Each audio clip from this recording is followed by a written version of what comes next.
Algebra 2 Honors, Lesson 2.6. Here are the lesson's objectives.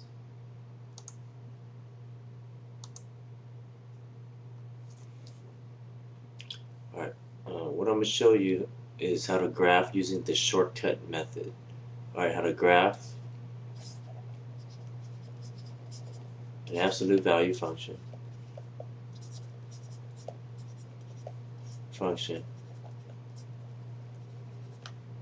using the shortcut method. Okay, now let's say we have something like y is equal to 2 absolute value x minus 3 absolute value plus 1. Now, you can only use the shortcut method if there is a positive 1 in front of x in this absolute value. So this must be a positive 1 in order for you to use this shortcut method. Okay, so now the way the shortcut method works is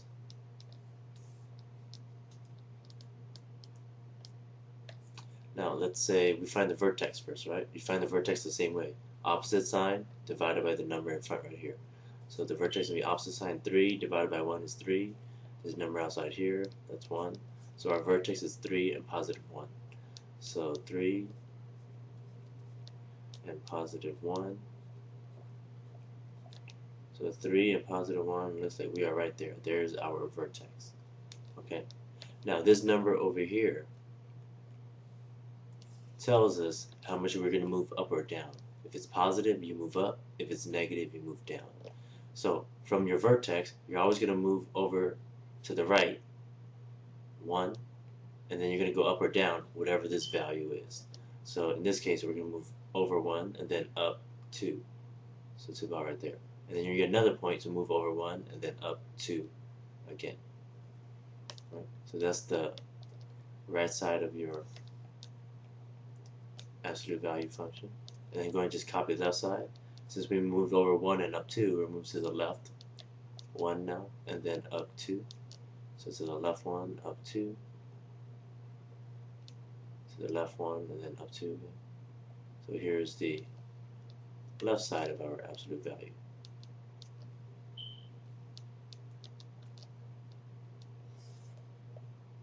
There you go. And the graph makes sense. If this is positive, it's supposed to be a V. Okay? So that's how you graph using the shortcut method. Now remember, you can only use the shortcut method if there's a positive 1, right, in front of x right here. It cannot be negative, it can't be any other number, it has to be positive 1 in order for you to use the shortcut method. Right? Let's graph one more using the shortcut method. Let's say we have y is equal to 1/2, negative 1/2, absolute value x plus 1. Let's make this negative 3. So let's find our vertex first, opposite sign. So it'll be negative 1 divided by 1, so it'll be negative 1. This is negative 3, keep the same sign. So here's our vertex, negative 1, negative 3. Okay, so let me make a little, graph.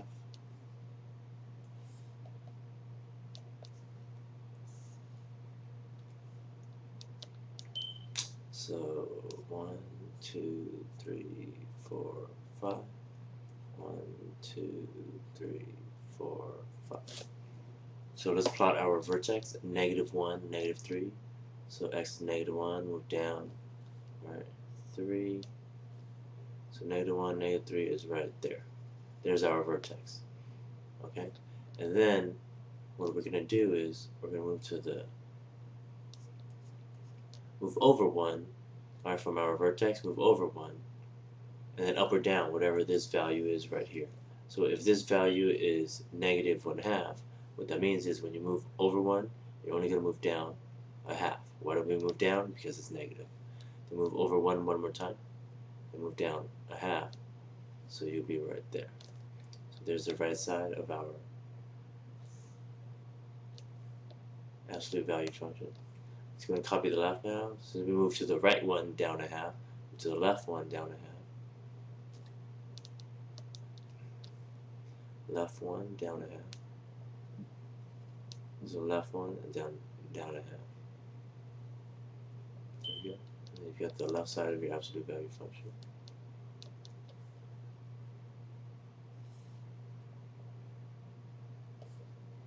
Alright, and then you're done. Alright, really easy. Now remember, keep in mind, you can only use the shortcut method when this is a positive 1 in front of the x. Now you notice this graph was very wide, right, compared to our previous graph right here.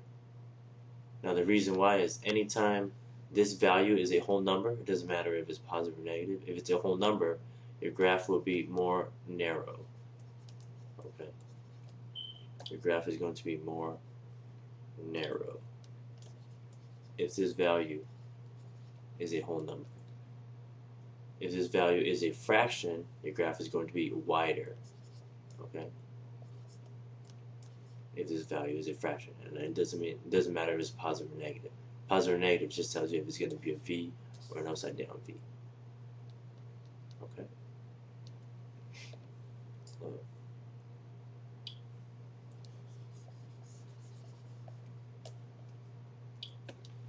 Let's move on.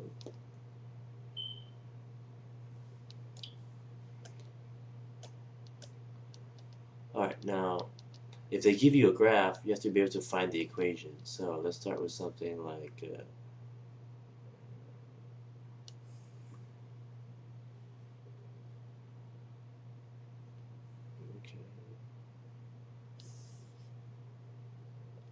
Alright, so let's say they give you this absolute value graph, and then you have to find the equation.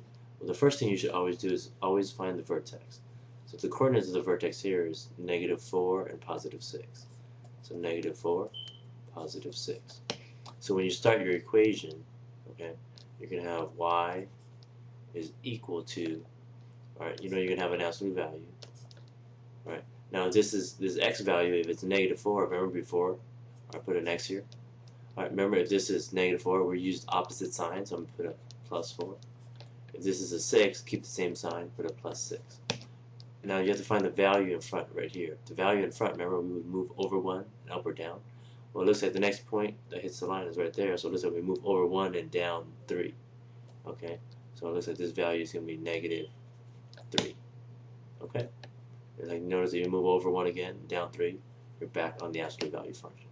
So that's how you find the equation of an absolute value function. Okay, so that's it for 2.6.